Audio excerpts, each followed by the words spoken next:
Leemos en Lucas, capítulo 13, versículos del 1 al 9. En aquella ocasión, algunos que habían llegado contaron a Jesús cómo Pilato había dado muerte a unos galileos cuando ellos ofrecían sus sacrificios. Jesús les respondió: ¿pensáis que esos galileos, por haber sufrido así, eran más pecadores que todos los demás? Os digo que no.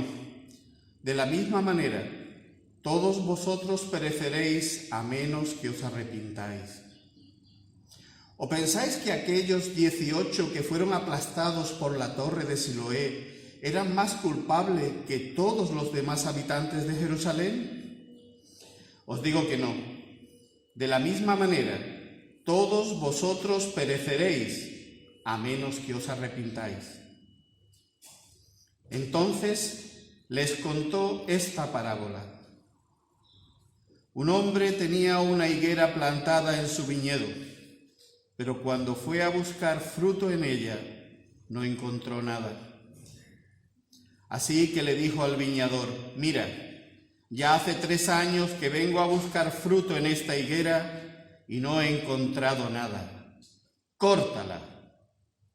¿Para qué ha de ocupar terreno? Señor, le contestó el viñador, déjala todavía por 1 año más, para que yo pueda cavar a su alrededor y echarle abono. Así tal vez en adelante dé fruto, si no, córtala.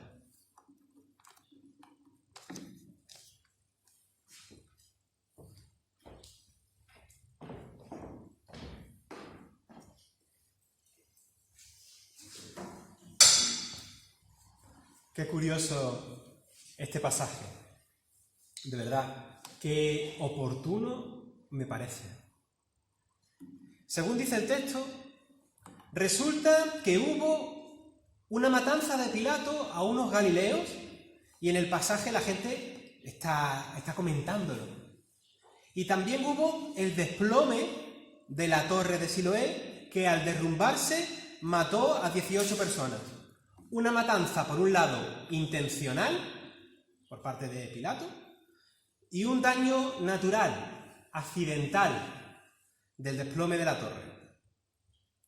Son grandes desgracias que habían ocurrido y que la gente la conocía y estaban comentando, y por lo que se ve en el pensamiento popular, lo normal era considerar que esas desgracias contra esas personas era un castigo de Dios hacia esta gente. Hoy sabemos de muchas desgracias recientes. Tenemos el conflicto bélico en Ucrania, por el que hemos estado orando. Hemos pasado o estamos pasando todavía por la pandemia del coronavirus que se ha llevado a mucha gente por delante. Hemos visto cosas como el volcán de la isla de La Palma, que ha arrasado con muchas viviendas, ¿verdad? Y estamos al corriente, de muchos gobiernos injustos en muchos lugares del mundo. Edison nos puede hablar de su propio país. Hace apenas unas semanas, 2 semanas o 3 quizá como mucho, un predicador desde su página web decía que Occidente había pecado de tal manera que la guerra de Ucrania era parte del castigo de Dios. Me acuerdo de cuando hubo los grandes terremotos en Haití. Se escuchaban a algunas personas creyentes decir que eso era el juicio de Dios, porque claro, mucho de la gente de Haití practican la brujería y cosas así. Entonces, eso era el castigo de Dios. Cuando fue el atentado de las Torres Gemelas y contra el Pentágono, ¿no?, algunos telepredicadores de estos famosos de Estados Unidos decían cosas parecidas, que eso era el castigo de Dios sobre la nación. A este tipo de razonamientos se le llama teología retributiva.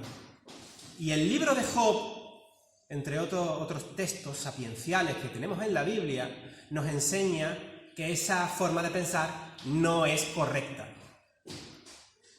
En el libro de Job se nos enseña que el sufrimiento no ocurre, no acontece como castigo por el pecado. Job era una persona ejemplar y el redactor del libro nos hace hincapié para que consideremos esto. Lo digo porque hay predicadores que le dan la vuelta a la tortilla. No, está escrito para que tú veas que es una persona ejemplar. La retribución como tal, porque Dios es justo, llegará más adelante y a la forma de Dios. Y menos mal que será conforme a la justicia de Dios, que no es como la nuestra. Pero hay cristianos auténticos que padecen desgracias, que padecen enfermedades, injusticia, pobreza, son víctimas de violencia en esta vida. Eso existe, eso es real. ¿O es que no hay cristianos, buenos cristianos, en continentes donde están pasándolo fatal? Bueno, en continentes, y a lo mejor a la vuelta de la esquina. La cosa es que, a pesar de tener el libro de Job y otros textos sapienciales, que reflexionaban de esta manera, diciendo que esa forma de pensar estaba equivocada, lo cierto es que en tiempos de Jesús todavía se pensaba así. A Jesús, en el capítulo 9 de Juan, cuando tiene delante a un ciego de nacimiento, le preguntan: Rabí, ¿quién pecó, este o sus padres, para que haya nacido ciego? Y Jesús tuvo que decir: vamos a ver, señores, ni nació así porque pecase. ¿Cuándo iba a pecar? ¿En el vientre materno? Ni porque pecasen sus padres. Es más, ante esta maldad que le azota, la gloria de Dios se va a manifestar. ¿Verdad? Así fue. Y Jesús le sanó e hizo un signo de que el reino de Dios estaba llegando. El mal está ahí. Las tribulaciones existen. Pero incluso en las dificultades podemos gloriarnos en el Señor que enseñorea sobre ellas. Y no porque sean buenas, no son buenas. Pablo en Romanos 5 parte de esta realidad y dice: mira, es lo que es, pero en ella fortalecemos la paciencia. Por sacar un ejemplo, pero no significa que sea bueno. Al final, todo el mal ya tiene su respuesta en Jesucristo, aunque tenemos que esperar para verla un poco más adelante. Así que, de momento, así como el sol sale para buenos y malos, también las desgracias de esta existencia alienada perjudican a buenos y malos. Y en el pasaje que tenemos hoy, donde la gente está hablando sobre si los galileos que Pilato mató se debía a un castigo de Dios, Jesús les para el carro. Dice: quietos.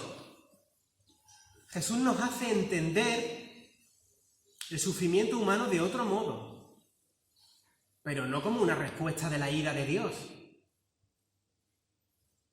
Y si Jesús les paró el carro, dejemos que Jesús nos pare el carro también a nosotros con esos discursos incorrectos que damos sobre el mal. Que no vea. Oye, no estoy regañando, hablo en general. A vosotros no lo he escuchado. No sé si es que estamos muy condicionados por el pensamiento de un hermano nuestro que vivió en el siglo XI, siglo XII, que era Anselmo de Canterbury, que entendemos todas estas cosas de la ira de Dios de un modo que no se corresponde a lo que la Biblia nos muestra.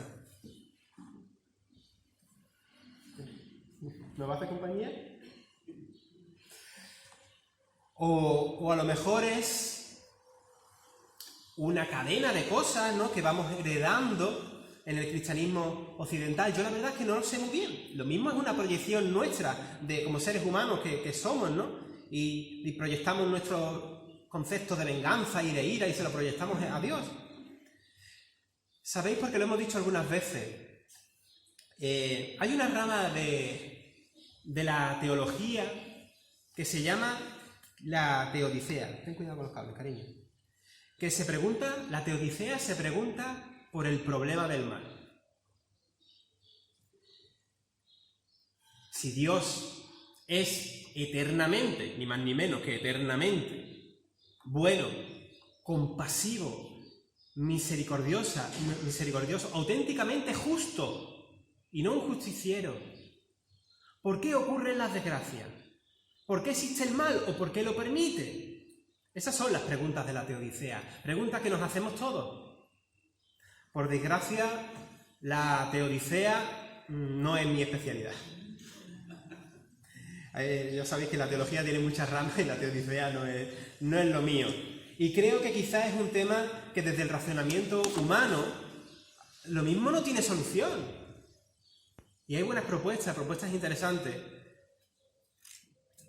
Pero, ¿sabéis una cosa? Es bueno hacer preguntas sinceras. No es cuestionar a Dios ni nada. Es ser honesto. ¿Por qué, Señor? ¿Por qué? ¿O hasta cuándo, Señor? Se pregunta en Apocalipsis 6, en el Salmo 13. Te lo preguntas tú. ¿Hasta cuándo, Señor? ¿Hasta cuándo va a pasar lo que está ocurriendo? ¿Por qué? Es un misterio.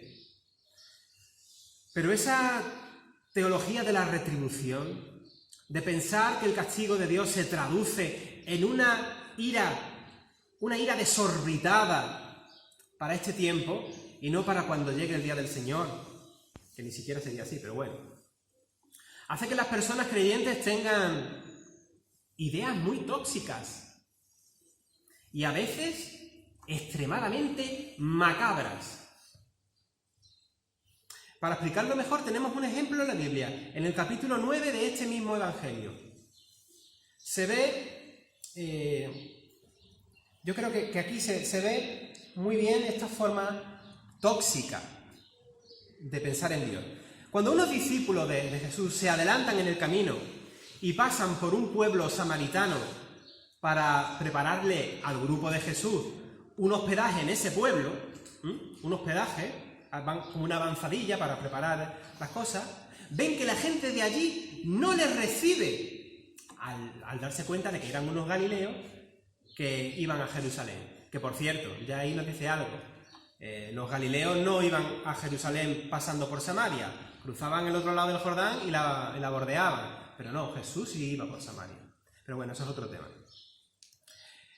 Y claro, después de esa experiencia de rechazo, los discípulos estaban llenos de rabia. Las cosas no habían salido como ellos querían. Y al recibir rechazo, rápidamente se activó en ellos esa espiral de odio. Y cuando se lo contaron a Jesús, estos discípulos le dicen a Jesús: Señor, ¿quieres que hagamos caer fuego del cielo para que los destruya? Toma ya. Le desea la destrucción, ni más ni menos. Jesús, lógicamente, les regaña. Les regaña diciendo: vosotros no sabéis de qué espíritu sois. Ni esa es la actitud de Dios, ni esa debe ser la actitud de sus hijas y sus hijos. El Señor tendrá sus formas, cuidado con los cables, cariño, tendrá sus formas de reprender, de corregir, pero esa no es una de ellas. Que el Señor te reprenda y te corrija, eso es una bendición. Señor, endereza mis pasos.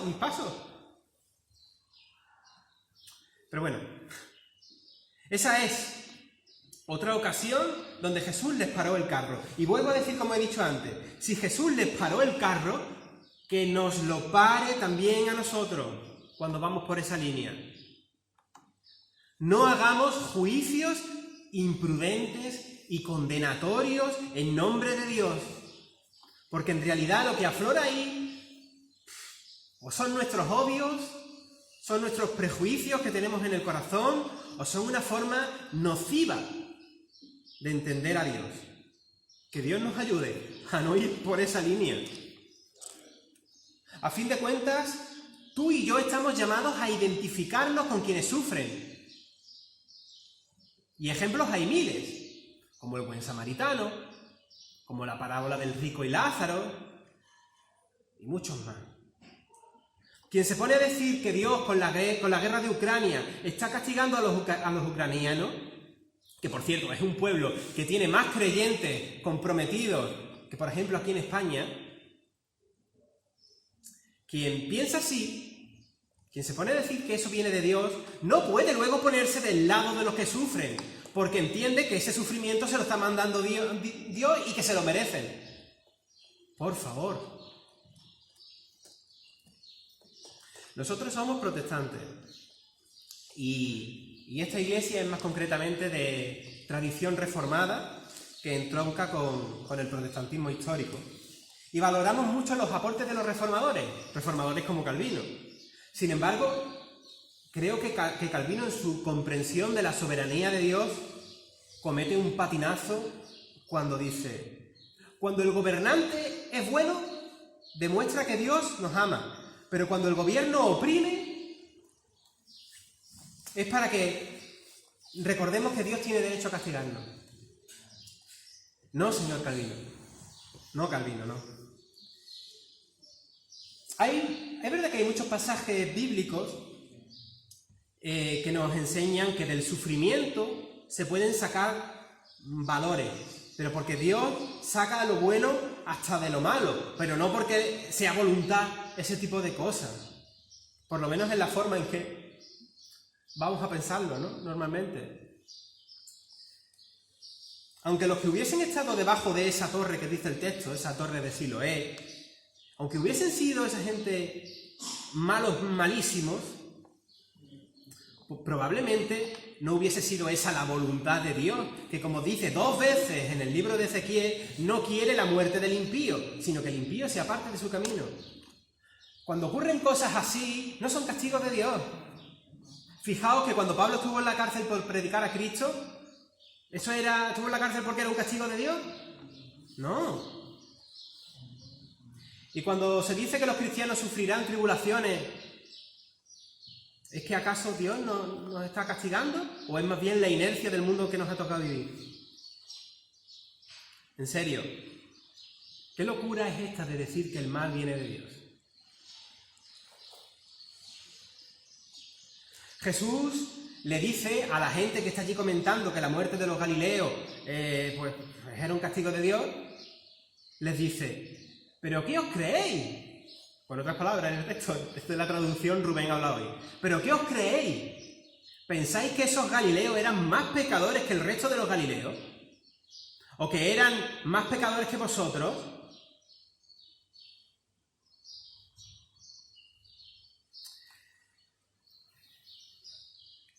El pecado engendra muerte, dice Santiago 1:15. Pablo en Romanos 6:23 dice que la paga del pecado es muerte. Y aquí Jesús va por esa línea cuando llama al arrepentimiento a esta gente que se cree que es más justa que los demás, cuando en realidad están bajo el mismo problema. Todos estamos iguales. Todos estamos condicionados por esta misma existencia. Todas las criaturas tenemos el mismo problema como de estar aparte de Dios. Por eso es tan importante reconocer que la salvación es cosa de Dios, que es un acto de gracia, de amor.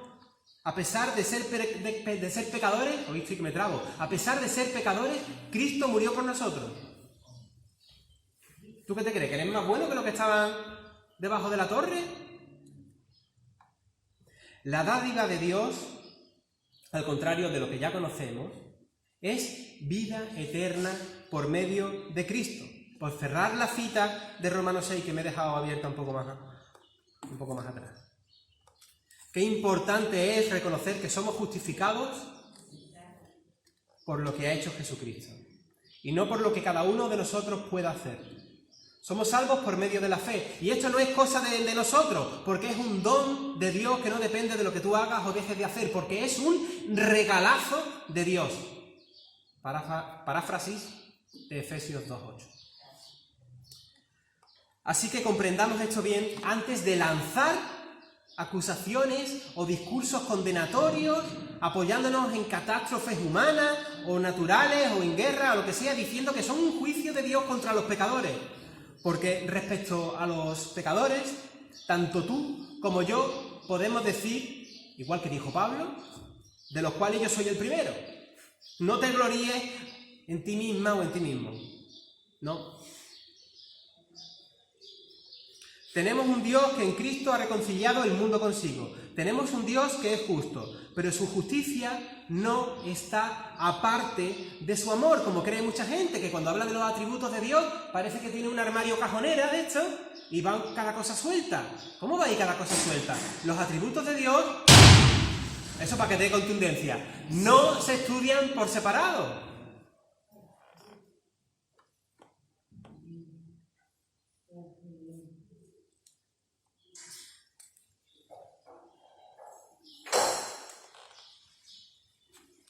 Y deberíamos comprender que el celo de Dios, o la ira de Dios, como también se traduce, es como dice este teólogo y, filósofo francés, Ricoeur, es su propio amor dolido. Dios no actúa, esto clávatelo en la mente o como sea, no actúa por rabietas como un niño de 2 o 3 años cuando le quitas un juguete. Dios es Dios, y menos mal que Dios es Dios, y no funciona como nosotros, ni como un niño cuando le quita un juguete. Dios es amor. Y si tú no amas, no has conocido a Dios. Y tus comentarios faltos de amor, de sensibilidad y misericordia dicen mucho de ti o de mí. Y de verdad, qué poquito de amor, qué poquito amor se ve en los comentarios de algunas personas de fe, que algunas veces podemos ser tú y yo, no sé. Por eso no lo digo para juzgar a nadie, sino para que podamos mirarnos en nosotros mismos, en nuestro interior, y arrancar ese tipo de actitudes cuando las tenemos nosotros. ¿Tú quieres saber cómo es Dios? Si viene luego a continuación en el pasaje, dice Jesús que Dios es como ese viñador que quería cuidar de una higuera que no daba frutos. Una higuera plantada en una viña, que no sé cómo se sentirá una higuera en medio de una viña, con tantas vides. Y el viñador, en vez de cortarla, por no dar higos, le propone al dueño darle más amor y más cuidado, cavando alrededor de ella, oxigenando la tierra, abonándola, regándola, mimándola, para darle la oportunidad de dar buen fruto. Tú que eres un desastre, tú que eres mala gente, en ti no hay frutos buenos, tú que eres lo peor de lo peor. Ahí está Dios detrás, que quiere mimarte, que quiere darte oportunidad de rehacer tu vida.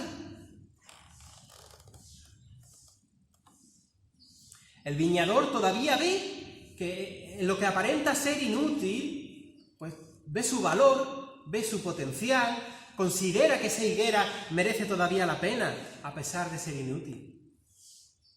Supongo que sabéis que la imagen de la viña o del árbol sin frutos se usa en el Antiguo Testamento para representar al pueblo de Dios, como en Miqueas 7.1, en Isaías 5.1-7, en Oseas 9.10, en Joel 1.7.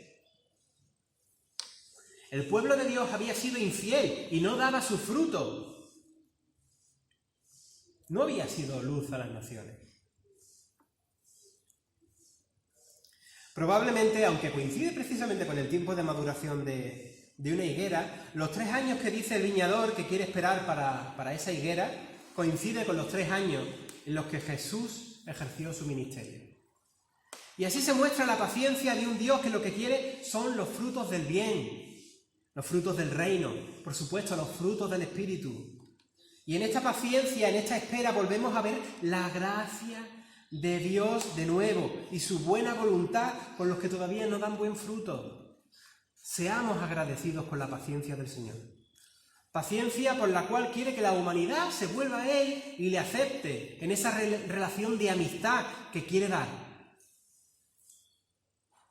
El carácter de Dios, su misericordia y su gracia la hemos visto en nuestras propias vidas, hemos visto su benevolencia. Así que, ¿qué sentido tiene, de verdad, qué sentido tiene pensar, con nosotros es bueno y hacia otros los quiere aplastar? con una guerra o con el derrumbe de una torre o con lo que sea. ¿Me estoy explicando bien esta mañana? El sufrimiento es un misterio. Pero Dios en Cristo quiere ser respuesta y solución a ese sufrimiento. Y por eso ansiamos ese día esperado en su presencia, cuando ya no habrá muerte, ni habrá duelo, ni clamor, ni dolor, porque las primeras cosas han pasado, ¿no? Nos dice Apocalipsis 21:4. Pero no olvidemos que en el aquí y en el ahora el sufrimiento es una realidad. Y para el creyente lo es. El propio Cristo padeció en la cruz. Algunos discípulos, apóstoles, fueron martirizados. Y muchos otros mártires ha habido en la historia de la Iglesia. Y los hay todavía, ¿verdad? Cuando en algunos países donde predomina el islamismo radical, siguen muriendo cristianos. Necesitamos ir continuamente a Jesús para conocer cómo es el Padre. Felipe le dijo: Señor, muéstranos al Padre y nos basta. ¿Verdad? ¿Os acordáis del pasaje?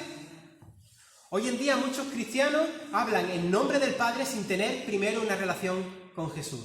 A Felipe Jesús le dijo: ¿tanto tiempo hace que estoy con vosotros y no me has conocido, Felipe? El que me ha visto a mí, ha visto al Padre. Lo mismo estas palabras valen para hoy.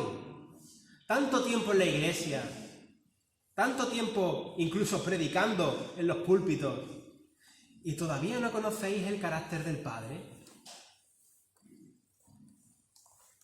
Y con estas palabras, que son una confrontación para nosotros, vamos a reflexionar en silencio, no sin antes decir Soli Deo Gloria.